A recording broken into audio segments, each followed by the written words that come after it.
ଜୟ ଜଗନ୍ନାଥ। ନମସ୍କାର। ମୁଁ ସବିତା ରାଣୀ ବେହେରା, ଶ୍ରୁତି ସାନ୍ତନା ପତ୍ରିକାର ସମ୍ପାଦିକା। ଆପଣମାନଙ୍କୁ ସମସ୍ତଙ୍କୁ ମୋର ହାର୍ଦ୍ଦିକ ଅଭିନନ୍ଦନ।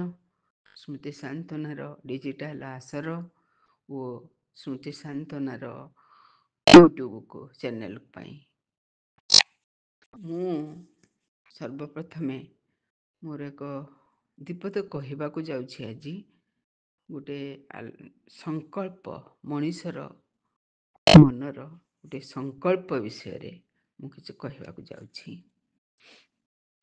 ସବୁବେଳେ ମଣିଷ ନିଜର ସୁଖ ଦୁଃଖକୁ ବାଣ୍ଟିବାକୁ ଚାହେଁ। ତେବେ କାହା ସହିତ କେଉଁଠି ସେ ବାଣ୍ଟି ବସିବ ଯେ? ନିଜର ସୁଖକୁ, ନିଜର ଦୁଃଖକୁ ଏ ସମାଜର ମଣିଷମାନଙ୍କ ସହିତ ତ। ମଣିଷଟି ଯଦି ନିଜ ମାଟିର, ନିଜ ଭାଷାର ହୋଇଥାଏ ଓ ସହୃଦୟତା ସହ ଆପଣାର ବୋଲାଇ ପାଖରେ ଆସି ବସେ, ତେବେ କେତେ ଆଶ୍ୱାସନାମୟ ହୋଇ ଉଠେ ଏ ବଣ୍ଟାକୁଣ୍ଟା। ସେଇଥିପାଇଁ ତ ମଣିଷ ସବୁବେଳେ ଆପଣାପଣର ମହମହ ବାସ୍ନାକୁ ଆଘ୍ରାଣ କରିବାକୁ ଉଣ୍ଡାଳି ବୁଲୁଥାଏ। ଯଦି ଏମିତି ଆପଣାର କେହି ନ ମିଳେ, ତେବେ ଏଠି ସେଠି ନିଜକୁ ଟାହି ଟାପରାର ବିକଳ ମୂର୍ତ୍ତି ନ ବନେଇ ମଣିଷଟି ନିଜ ଭିତରେ ନିଜେ ସାଙ୍କୁଡ଼ି ଯାଏ।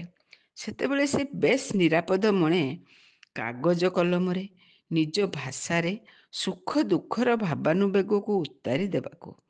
ତାହା ଦୁନିଆ ଆଗରେ ସାହିତ୍ୟ ହେଉ କି ନ ହେଉ, ସମାଜ ଜୀବନରେ ଦର୍ପଣ ହେଉ କି ନ ହେଉ, ମଣିଷଟି ଶ୍ରେଷ୍ଠ କବି ବା ସାହିତ୍ୟିକର ମାନ୍ୟତା ପାଉ କି ନ ପାଉ, ଗୋଟିଏ ଅନୁଭୂତି ସମ୍ପନ୍ନ ବିଦଗ୍ଧ ମଣିଷର ମନତଳ ମନଟି କିନ୍ତୁ ଖୁବ୍ ହାଲୁକା ହେଇଯାଏ।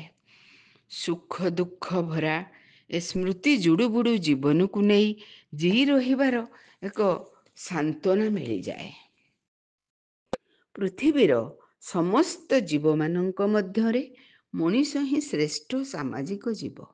କାରଣ ସବୁ ଜୀବମାନଙ୍କ ମଧ୍ୟରେ ମଣିଷ ହିଁ କେବଳ ହସିପାରେ ଓ ହସାଇପାରେ ମଧ୍ୟ। ତେବେ ମଣିଷଟି ହସିବ ତ କାହା ଆଗରେ ହସିବ? ପୁଣି ହସେଇବ ତ କାହାକୁ ବା ହସେଇବ?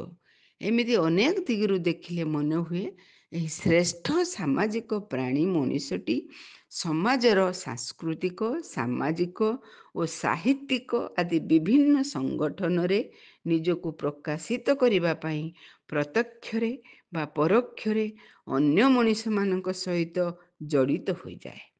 ମୁଁ ଏକଲା ନୁହେଁ, ମୋ ପଛରେ କେହି ଅଛି, ମୋ ସାଥିରେ ବି କେହି ଅଛନ୍ତି। ଏତକ ସାନ୍ତ୍ୱନା ହିଁ ତାକୁ ଆଗକୁ ଭରସାର ସହ ବାଟ କଢ଼େଇ ନିଏ।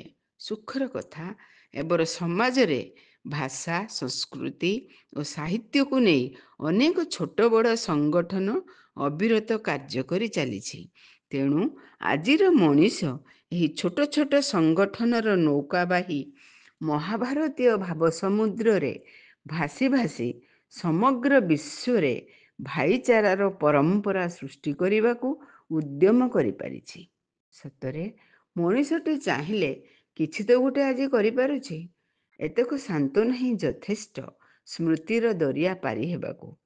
ରାମଚନ୍ଦ୍ରଙ୍କର ସେତୁବନ୍ଧ ବନ୍ଧା ହେଲା ବେଳେ ଗୁଣ୍ଡୁଚି ମୂଷା ତା ସାମର୍ଥ୍ୟ ଅନୁସାରେ ବାଲି ଆଣି ଝାଡ଼ିଥିଲା। ଆମେ ମଣିଷ ହୋଇ ମିଛ ଅହଙ୍କାର, ଈର୍ଷା, ହିଂସା ଓ ଆତ୍ମକୈନ୍ଦ୍ରିକ ସ୍ୱାର୍ଥରେ ବୁଡ଼ି ହାତ ଗୋଡ଼ ଜାକି କ'ଣ ବସି ରହିବା ଏମିତି? ଆସନ୍ତୁ ଆମେ ସମସ୍ତେ ସଂକଳ୍ପ ନେବା, ସମସ୍ତେ ମିଳିମିଶି ହସିବା, ସୁଖ ଦୁଃଖ ବାଣ୍ଟିବା, ବନ୍ଧୁତ୍ୱର ହାତ ବଢ଼େଇ ପରସ୍ପରର ସହାୟ ହେବା, ହାତ ମୁଠାରେ ପାଇଥିବା ଦୁର୍ଲଭ ମଣିଷର ଜନ୍ମକୁ ସାର୍ଥକ କରିବା ପାଇଁ ଏ ଅମୂଲ୍ୟ ସମୟର ସଦୁପଯୋଗ କରିବା। ଜୀବନର ସମସ୍ତ ସୁଖ ଦୁଃଖ ସ୍ମୃତିରୁ ସାନ୍ତ୍ୱନା ସାଉଁଟି ନିଜ ମାଟିର, ନିଜ ଭାଷାର, ନିଜ ସମାଜର ଓ ନିଜ ସମ୍ପର୍କମାନଙ୍କର ଉନ୍ନତି କଳ୍ପେ କିଛି କରିଯିବା, ଯାହା ଆଗାମୀ ପିଢ଼ି ପାଇଁ ପ୍ରେରଣାର ଉତ୍ସ ହେବ।